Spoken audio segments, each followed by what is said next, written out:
Hey guys, welcome back to Clownfish TV. This is Kneon. I am here with Geeky Sparkles. Hello. And we're going to talk about the new Ghostbusters movie, but mostly we're going to talk about Ghostbusters 2016 and how the media can't quit this movie. Yeah, but everybody else quit it. Everybody else quit it years ago. It's in the rearview mirror for most people, but this is a huge sticking point for a lot of people in the media because this was kind of like one of the big like culture war battles. I think it's one of the first big ones as far as like the female leads, everybody being switched because then of course when people didn't want another Ghostbusters movie, and many of them clarified saying, I don't think we need another Ghostbusters movie, the media ran with, you just hate women. So, and that triggered the entire thing that led to where we are now, and people are just like stepping over them now. James Rolfe, who's YouTuber, big Ghostbusters fan, he said he wasn't going to go see it because he loves the originals and he didn't want to basically taint his memory of the originals, and he knew this wasn't going to be very good, and he got blasted by the media because he was a misogynist. He was a misogynist. He was a bigot. Shocker. And then the thing is, if you're a woman, you're a misogynist too. Oh yeah. And then Afterlife came out, and they basically just snapped Ghostbusters 2016 away, and now we've got a sequel to Afterlife, and the trailer for that dropped today, and we fully expect the media to ramp up the Ghostbusters 2016 talk. They already are. Because they can't quit. They've been, but it's gonna escalate. Well, it's already. It's gonna be like the Twinkie. It's gonna just keep on, and they're gonna keep railing against the Afterlife and the Frozen Empire. That's a dumb name for it. All I kept thinking was The Day After Tomorrow, but it looks like The Day After Tomorrow. But there was a lot of good things like that. Patton Oswalt is not one of those things. No, so I can't stand him. We're going to talk about this. Before we get into it any further, please subscribe for more pop culture news, views, and rants. Guys, get a woohoo if you do. Woohoo! We are recording from the secret bunker today because the office is undergoing renovations, and we can't even get into the parking lot. Yeah, so we're at the home office today. The home office today. So if the audio is different, because I know some of you out there are like, why is your audio different? The audio is different. That's why, because we're sharing one mic. Also go out to shopclownfish.com and please back Shadowbinders Volume 3 hardcover graphic novel shipping next summer. First new Shadowbinders content in 10 years.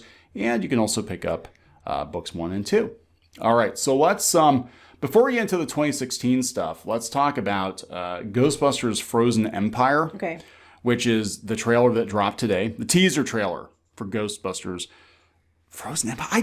I don't like that name. A lot of people said that. They're like, okay, yay, trailer, name sucks. Why don't they call it like Ghostbusters on Ice? No, that's actually better because you're dead. Yeah, Ghostbusters on Ice. That's fantastic. And then like the poster could be like a guy with his foot's frozen with a toe tag or something like. Well, there's probably a reason for it. You have to watch the movie for it to make sense or something. But yeah.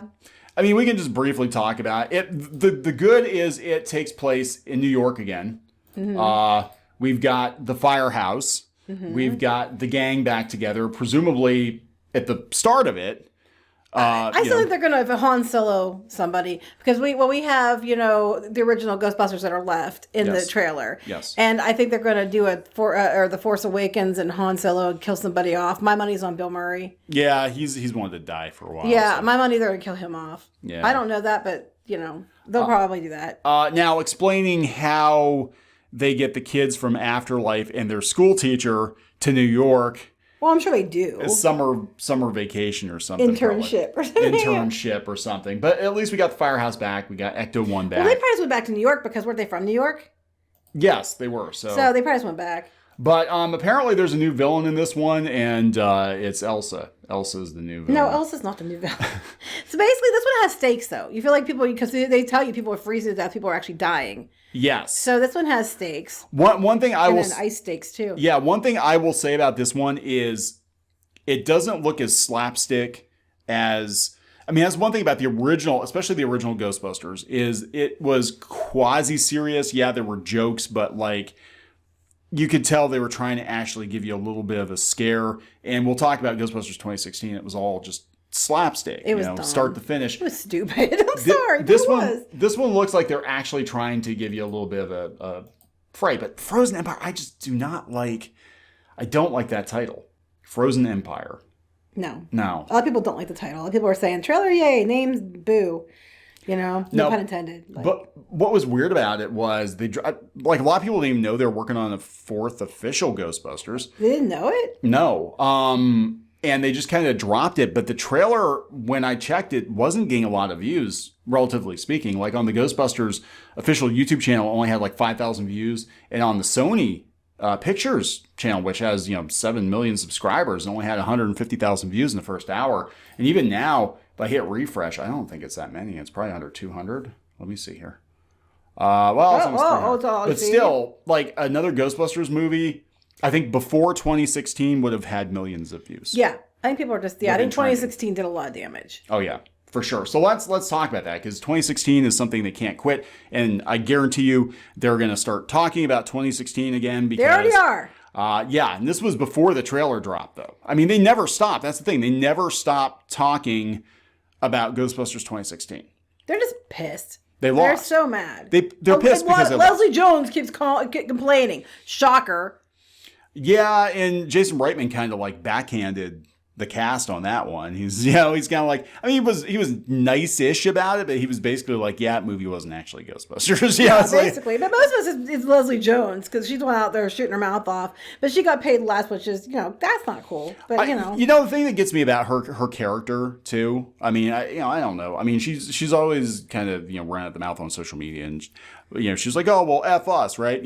But the thing about her character is one of the biggest complaints people had about Winston Zeddemore in the original Ghostbusters is he was the only black guy, and he was the only guy who wasn't a doctor, wasn't a scientist, didn't have a degree. They fixed that now. They did fix it. And now he's rich, and he's got all this other stuff. So they overcompensated. Now he's the boss. But then again, when they did the 2016 movie, the one black character was again the everyman character, the one that wasn't a doctor like everybody else, and they play her for laughs like she's a moron. Yes. So I guess my thought process there, Leslie, is I think you were done dirty, because I think if they really wanted to be progressive, they would have made sure that the one token black character they had in the cast was actually a scientist this time, because everybody kept railing against how unfair it was that Winston wasn't a scientist. He's actually my favorite Ghostbuster. That is true. I can tell you that is true. And Ernie Hudson seems like a pretty good guy too. But isn't that why your one character's name's Winston? Yeah, actually. Yeah. Yeah, he was actually the first Ghostbuster action figure I bought, and I just liked him because he was relatable. Like the other guys were kind of like goofy, whatever. They're scientists, but I'm like, no, this is how a real person would react to this stuff if he was thrown into it. So I always liked Winston. But, I don't know. Let's talk about this. This is just a couple weeks ago. Collider. Ghostbusters Answer the Call was actually a better reboot than Afterlife. No. Some fans cried foul. The reboot was much truer to the original film.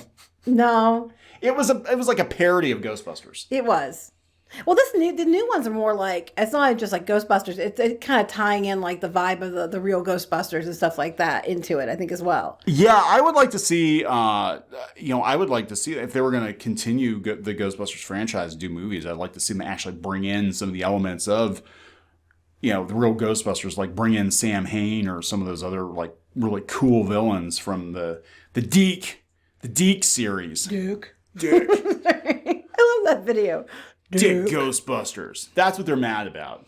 There are too many dicks in Ghostbusters. That's what they're mad about, yes. I know what everybody else said, too, like when they said, we're doing all female cast. They're like, why can't we just do an ensemble cast where we have some men and some women, make it their kids or something so it makes sense, or tie it to the original ones in some way so it makes sense. You're just a bunch of misogynistic bigots who hate women and black people. And it's like, and then they did what everybody asked, and people liked it much better. Yeah, now that's the thing, because the lead in Afterlife was a girl. Yes. And she was on the spectrum. Oh, right, my God. Correct. And, we had a very diverse cast. We did. And Ghostbusters fans loved it, though, because it was true to the original. I mean, you've got, Ivan Reitman's son, Jason Reitman, working on it. So, of course, he was there. He was literally in the second movie. He grew up around Ghostbusters. He would get it better than anybody else. And he made a movie that was respectful. Now, was it overindulgent in the nostalgia in some places? Yeah, I think so. And it kind of feels like they just sort of pretended that Ghostbusters 2 never happened. Like, it felt like a sequel to the first Ghostbusters. Yeah, which we talked about. But would I watch it again? Yes. Yeah, I've watched it. I've watched it like 2 or 3 times. Yeah, like that's how I look at it. I'm like, is it something I'll watch again willingly? And if the answer is no, then I'm out. And I don't want to watch the 2016 Ghostbusters. I don't like it. No, it feels like a parody of Ghostbusters. So here's just a recap of this. I'll just pull a couple of these up here before we wrap up. But I guarantee you they're gonna be out in force again. Oh, 100%. Just watch. You start watching this. Afterlife relies too heavily on nostalgia, featuring numerous references and cameos from the original film, but fails to capture what made the original great. I don't agree completely. I disagree with that. The film tries to turn Ghostbusters into a family story and a generational saga, distancing itself from the horror comedy tone of the original. Actually, I don't agree with that. Yeah, Afterlife was spookier, scarier, and can I say spooky? Scarier in places. It was spooky, bitch. Anyway, no, listen. Spooky bitch. Yeah, that's right. Listen though, the thing about Afterlife, right off the bat, like Egon dies. Yes. Like you it wasn't like they're tiptoeing around it. That people are just getting mad at each other and stuff. They're literally dying. And with this new one, we already know from the get-go that people are dying.